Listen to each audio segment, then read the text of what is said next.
whooping and running around. These people are aggressive. They're dangerous. Most of them want to lock conservatives up in FEMA camps. And they're out of control. Now, I want to be able to play these videos for you, but there's so much cussing. I know we have a limited crew, but by the time Biggs gets here, I know a lot of folks are on vacation right now. It's kind of summer vacation time. We have a skeleton crew right now. Can somebody get me some of these at least so I can play some of them because they are golden. And, of course, we should send it all off to the Drudge mothership. You know, these are funny headlines, but threat to freedom, feminist goons wage war on speech. First Amendment now attacked as much as the Second. And I would just say threat to freedom, crazed feminists try to block free speech in California. I mean, that's what it is. So Alice the Goon is set to probably be a new meme. Now, she's not going to be as good as Carl the Cuck or Aid Skrillex, according to the popular nomenclature. I don't know their real names, and other people. You're a white male. I have got literally hundreds of really important news items that in the next 2 or 3 hours, we're going to at least mention most of them here today. A lot of clips I want to play. We're now in the second hour. Thank you for joining us. Before we go to Pastor Manning, who's a monthly guest with us of Otla World Church based in Harlem, and to get his analysis, let me throw a few stories out for stations that just joined us. Despite the fact that I have hundreds of stories, I'm going to go back to something I've been covering for over a week and really hammering. And I love Donald Trump's instincts because 9 times out of 10, he goes with what I'm already covering days after we are hammering it. And days after Drudge is hammering it, or somebody like Pastor Manning, who's met with him several times, is hammering, he just gets the zeitgeist. He's like us. He doesn't like the tyranny. And Katie Couric has had her Brian Williams moment in this documentary we covered a whole bunch the last few weeks, where she asked them, well, you know, how do you stop criminals from getting guns without background checks? And the answer is criminals will always get guns without background checks. So you have more guns to counter them, and that causes a lower crime rate historically. And they all answered that way. She just cut to them sitting there in the chairs. We've already covered it, but for new listeners, it's the Katie Couric gun documentary controversy. Just Google that. You'll get hundreds of stories. And she's already, you know, nobody wants to watch her. Nobody likes her. She's already washed up failure, a loser, as Trump tweeted. But now he's talking about her, giving, you know, when he gives speeches, how she's emblematic of the sleazy media. In fact, let's cue it up and play it since you guys were able to draw that up so fast, because this is so central. I've had them do stuff like this to me. Or I've had them, when I've been on CNN Live via satellite, cut my audio off for 10 seconds. And then the host is going, answer my question. Why won't you answer it? And you're going, and they're asking you if you're a racist, or they're asking you if you support the Boston bombing. And then later, you get off and your phone's ringing, and everybody's like, why didn't you answer that? This is what they did to Trump on the thing with whatever his name is, the Klansman, David Duke. I mean, they cut your audio off. You're sitting there asking, excuse me, what was that question? He already said dozens of times he didn't like David Duke. He said it a decade ago before it was ever a controversy. But see, this is how they do it. But why it's important is I figured out about a decade ago and would start telling CNN, as I've been on there probably 40, 50 times over the years, and Fox and others, but CNN was the worst. CNN is the most deceptive. MSNBC is openly evil and worse overall, but CNN's more deceptive. You know, blue screens. They say they're in Iraq. They're in Atlanta. Blue screens up at the tragic events in Newtown. I don't know what's going on at CNN, but they're very deceptive is what I'm getting at. But the reason I bring this story up first, Pastor Manning, then we'll cover the waterfront that he wants to get into, is we started recording it and started telling CNN we're recording the whole thing with our own camera in the studio, because they have a satellite studio, you know, here in Austin. And that's when they quit interviewing us entirely, because they couldn't game things and manipulate it. They would tape it and then tell their viewers it was live. They'd say it was live later and even have it taped. This is how they game things. And so the fact that people now, when they get interviewed for a documentary or for CNN or Fox or whatever it is, they record it.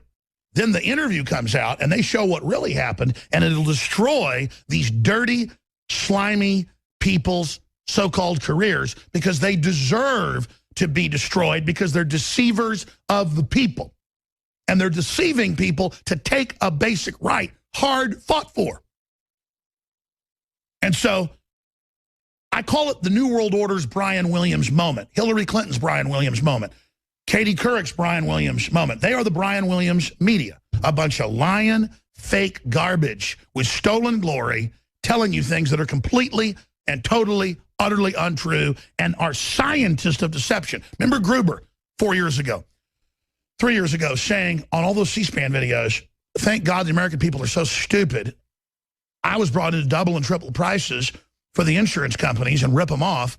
And he'd sit there at universities with PhDs and with other professors nodding and worshiping, oh, we can be liars too. See, that's the new economy, is lying and deceiving. It's always been there.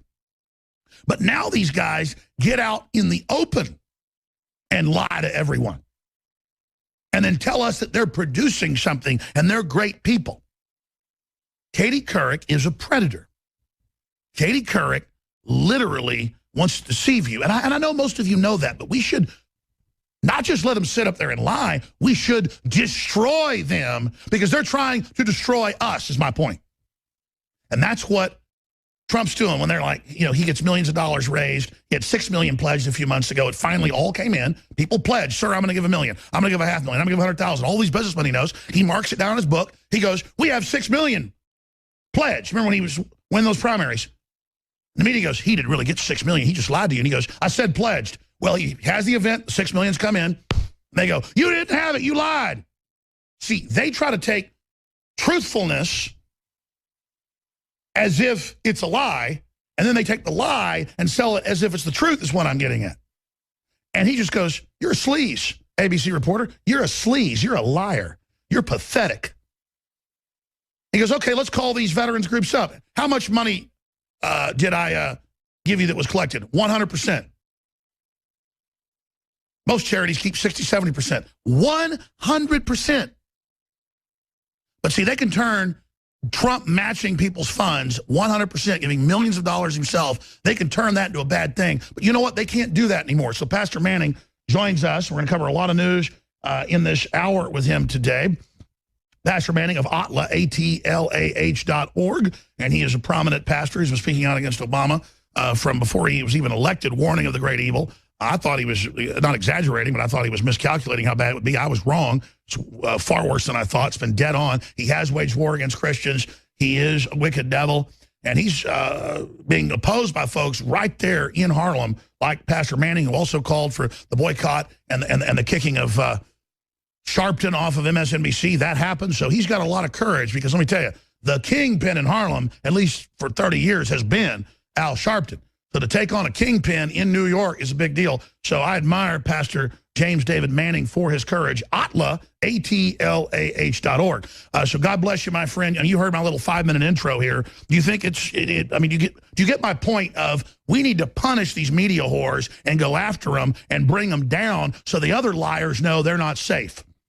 Of course. And in fact, Alex, what you're saying with respect to Donald Trump's natural instinct to be truthful, to be powerful, to be fearless, that's natural for him. He doesn't have to think about that. He doesn't have to have people in the polls or premeditate what he's going to do. But you know, the other thing, there's a scientific axiom that says for every action, there's an opposite and equal reaction.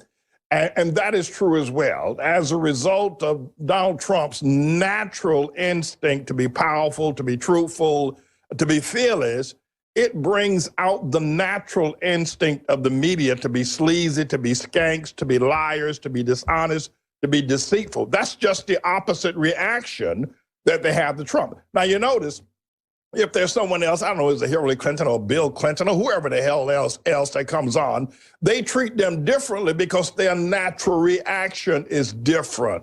But with Trump, the media is just getting worse. And the stronger he gets, the more, I suppose, skanky or sleazy they become. So that's why that's happening as that is, and it's going to continue in that mode as well, as long as Trump is in the public spotlight. You targeted Sharpton, and he deservedly have really crippled him. I'd say he's 80% fallen. He deserves it. We're going after Williams, Couric, all these folks, not in a vindictive way. These are lying predators squatting on us. Right. And if we just start going after them, they always fall. Hello? Are you there? Yes, Pastor. Can you hear me? Yeah, I can. Sorry, Skype blipped out. Go ahead, sir. Yeah, you're right. We need to go after them. We went after Sharpton, and let me say that we went after him, and God took him down. Listen, Alex, Sharpton had a 6 o'clock spot on MSNBC, drive time, people just getting home, watching the news for more than 3.5 years.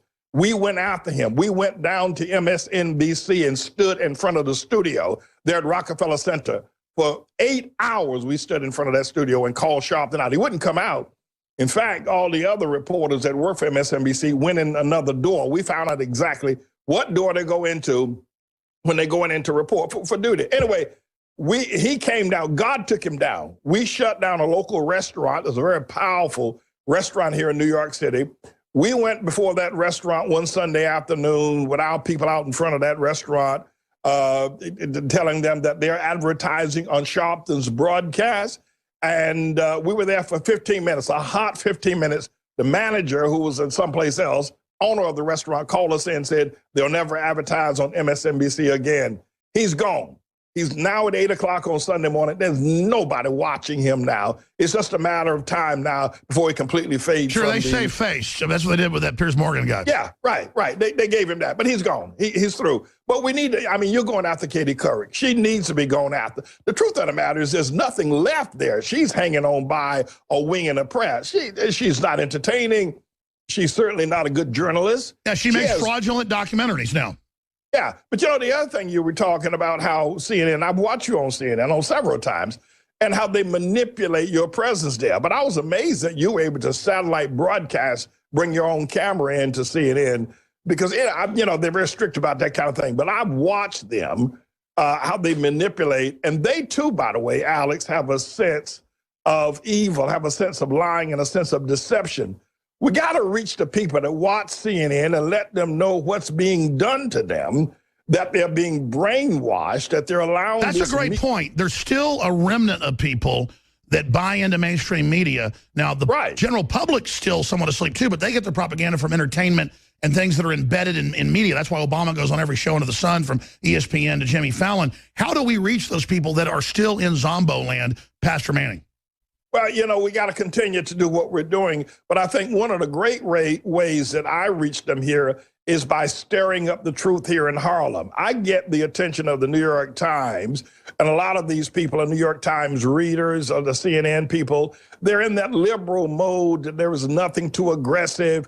But when you actually confront them with the truth, such as what I do, confronting black people, and it may be something that perhaps only I can do, because I'm able to confront black people in Harlem. I'm able to tell them the truth. I'm able to tell them about themselves, about their EBT cards, about their track phones, about their so-called black president. That gets the media stirred to the point where they come to talk to me. And that way I can get these same people that listen to CNN, watch CNN, and get little sentiments of truth in, if you will, a piece of truth. But it's very difficult because they're insulated. And they've got the media coverage, so they don't let a person like yourself get to them, but we can get them. Sure, and just to clarify, I would say that I'm not doing the interview unless I can have my own camera person there. I would then record what was really said. They would try to distort it later, and I would show what was really said. All right. And so then they just stopped interviewing me. Like you said, they're very controlling, period. And for years, I wasn't on until they agreed to have me live with Piers Morgan, and they cut that short as well. So that's why they never let me on live, because they want to act like it's live with the host, taped an hour before, edit it however they want, cut your audio off, play games, and try to make it look like you said things you didn't say. You know, I saw a clip, I think it was on CNN a week or so ago, where, no, it was on MSNBC, where they were talking about how Trump was on your broadcast and how you, and trying to align Trump with being off the charts or loose cannon because he talks to Alex Jones. I was sitting there watching it, and that's exactly, I think it was MSNBC. Chris Matthews, you know that creep, that lowlife. It's all Chris over. Matthews. Yeah, Slimeball is his name. Yeah, it's okay. He hosts the show Slimeball.